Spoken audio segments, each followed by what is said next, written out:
इन्फ्राएरा मित्रांनो, इन्फ्राएराच्या चॅनलवरती आपलं हार्दिक स्वागत। ह्या व्हिडिओमध्ये आपण माहिती देणार आहे एक रो हाऊस प्रोजेक्टबद्दल।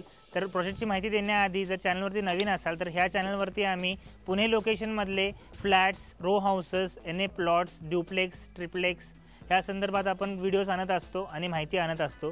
तर आज आपण आलो एका लोकेशनला लोणी कालबोरमध्ये एका प्रोजेक्टची माहिती घेण्यासाठी। तर लोणी कालबोर ह्या लोकेशनवरती रो हाऊस बघत असाल तर हा व्हिडिओ नक्की बघा एंडपर्यंत। आपण आजचा हा व्हिडिओ सुरू करू।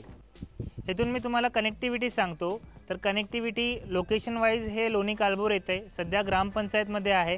पण जसं की आपण रिसेंटली न्यूजमध्ये बघितलं असाल, हे जे आपले लोकेशन्स आहेत हे सगळे अंडर म्युनिसिपल कॉर्पोरेशन येणार आहेत। नवीन म्युनिसिपल कॉर्पोरेशन इथं बनणार आहे। तर इथून विदिन 2 मिनिट्सच्या डिस्टन्सवरती पुणे सोलापूर हायवे आहे। लोणी कालबोरचं मेट्रो स्टेशन इथून लोणीवाला जे आहे ते विदिन 5 मिनिट्सच्या डिस्टन्सवरती आहे। त्यानंतर रिव्हरव्ह्यू सिटी जी आहे आपली मगरपट्टा ग्रुपची, ती इथून अराउंड 1.5 किलोमीटरच्या डिस्टन्सवरती आहे। त्या लोकेशनमध्ये किंवा त्या रिव्हरव्ह्यू सिटीमध्ये जरी आपण राहत असाल आणि नियर बाय लोकेशनमध्ये घर बघत असाल तर हा प्रोजेक्ट नक्की व्हिजिट करा। तर कारण त्याच ग्रुपचा हा प्रोजेक्ट आहे। खूप मोठा प्रोजेक्ट नाही आहे, विदिन ½ एकर ही प्रोजेक्ट आहे। तर हे असं आपलं आउटर स्ट्रक्चर असणार आहे रो हाऊसचं। रो हाऊस मी तुम्हाला आतून दाखवतो। कॉर्नरवाला रो हाऊस आहे हा, जो रेडी झालेला आहे सॅम्पलसाठी। सोबत ह्याच्यामध्ये गार्डन देखील आहे, तेच पण खूप स्पेशियस आहे, जवळपास 750 स्क्वेअर फीटचं तर ते गार्डनच आहे। तर चला आपण डायरेक्ट रो हाऊस बघता बघता बाकीची माहिती घेऊ। 7.5 × 14चा आपल्याला फ्रंट भेटणार आहे। त्यानंतर एक कार पार्किंग स्पेस भेटते। एक कार 2 टू व्हीलर तुम्ही लावू शकता।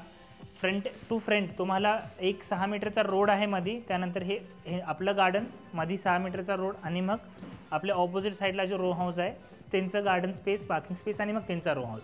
अशा प्रकारे हे रो हाऊस डिझाईन केलेत। ईस्ट वेस्ट फेसिंग तुमची एंट्रन्स असणार आहे। तर चला आपण बघून घेऊ रो हाऊस। डिझायनर डोर भेटणार आहे आपल्याला, कम्प्लिटली कर्व्ड आहे, एजेस बघू शकता तुम्ही। हे युफोरियाचं लॉक भेटणार आहे। एकदम प्रॅक्टिकल घर आहे, रेड ब्रिक्स कन्स्ट्रक्शनमध्ये आहे। विंडोज बघू शकता, स्विच बोर्ड बघू शकता आपण। ॲम्पल ऑफ स्विचेस दिलेत, ह्या साईडला देखील स्विचेस आहेत, त्या साईडला स्विच बोर्ड आहे आणि तिकडे जर टेलिव्हिजन पॉईंट करायचं असेल तर त्या साईडला देखील तुम्हाला स्विच बोर्ड भेटणार आहे। 11.5 बाय 20चा जवळपास हा लिव्हिंग आहे, डायनिंग स्पेस आहे। हे समोर किचन पण तुम्हाला ईस्ट फेसिंग दिले गेलेलं आहे, बघू शकता। एल शेप फॉर्मॅटमध्ये तुम्हाला किचन भेटेल।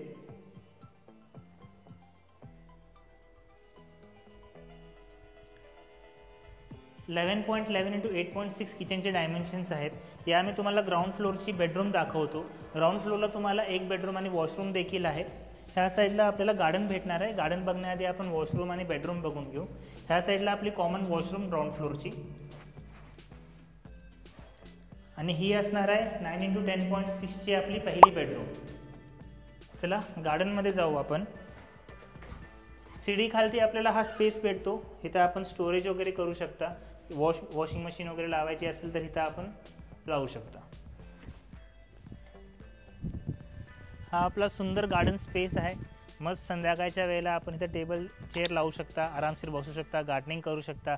घरी जर आपले पेट्स असतील, डॉग किंवा कॅट्स, त्यांना देखील हे एक छोटंसं गार्डन होऊन जाईल, ज्यामध्ये ते प्लेफुली एन्जॉय करू शकतात। चला वरती जाऊ। 2 बेडरूम वरती आहे। 3 BHKचा हा रो हाऊस आहे।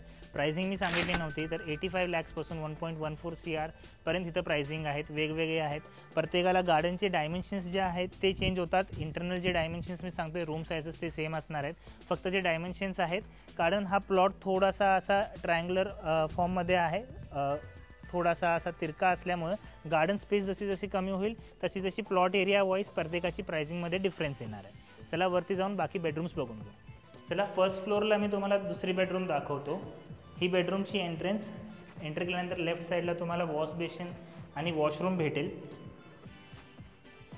बेडरूमचे डायमेन्शन्स आहेत 9 बाय 11। त्यामध्ये तुम्हाला एक बाल्कनी, स्टँडिंग बाल्कनी आहे, 2 फीट विड्थ आहे त्याची। लेंथमध्ये जवळपास again it is going to be around 9 to 10 फीटची त्याची लेंथ आहे। चला मास्टर बेडरूम बघून घेऊ, खूपच सुंदर आहे विथ वॉकिंग क्लॉजेट। 11.6 × 16.3ची ही मास्टर बेडरूम आहे विथ वॉकिंग क्लॉजेट। ह्या साईडला आपला वॉकिंग क्लॉजेटचा स्पेस 9 बाय 5चा आपल्याला स्पेस भेटतो। सोबतच वॉशरूम देखील आहे, ती पण डायमेन्शन्समध्ये सिमिलरच आहे। 9.9 × 5ची ती वॉशरूम आहे। ह्या बेडरूममध्ये तुम्हाला एक सिटआउट स्पेस भेटतो। 8.8 × 7चा तुम्हाला ह्यामध्ये सिटआउट स्पेस भेटणार आहे, बघू शकता। व्हेंटिलेशनचा काही इश्यू नाही, कनेक्टिव्हिटीचा काही इश्यू नाही आहे, सगळे रोड्स इथं चांगले मोठे आहेत, कार पार्किंगला पण तुम्हाला जागा आहे। वाघोली खराडी इथून 30 मिनिट्सचा डिस्टन्स आहे, हाफ एन आवरमध्ये तुम्ही पोहोचू शकता। हडपसर तर अगदी जवळच आहे, 15 ते 20 मिनिटाच्या अंतरावरती हडपसरला देखील पोहोचू शकता। ह्या रेंजमध्ये 85 लॅक्सपासून 1.14 CR मध्ये जर घर बघत असाल तर लवकरात लवकर एन्क्वायरी करा। आमची टीम तुम्हाला इथं अपकमिंग जे डेव्हलपमेंट होणार आहे ते सांगेल। एक सेकंड होम म्हणून पण हा कॉन्सेप्ट तुम्ही यूज करू शकता किंवा प्रायमरी होम म्हणून जर ह्या लोकेशनला आपण वर्किंग असाल MIT कॉलेज किंवा जवळपासच्या लोकेशनला SP इन्फोसिटी तर हे कन्सिडर करू शकता घर। व्हिडिओ कसा वाटला कमेंट सेक्शनमध्ये कळवा। स्क्रीनवरती दिल्या गेलेल्या नंबरवरून आमच्या टीमला संपर्क करून एन्क्वायरी करा। आता आपल्याकडे इथे 4च इन्व्हेंटरी राहिलेत ह्या प्रोजेक्टमध्ये, तर लवकरच सोल्ड आउट होण्याच्या शक्यता आहेत। त्यासाठीच घर बघत असाल तर एकदा व्हिजिट नक्की करून जावा।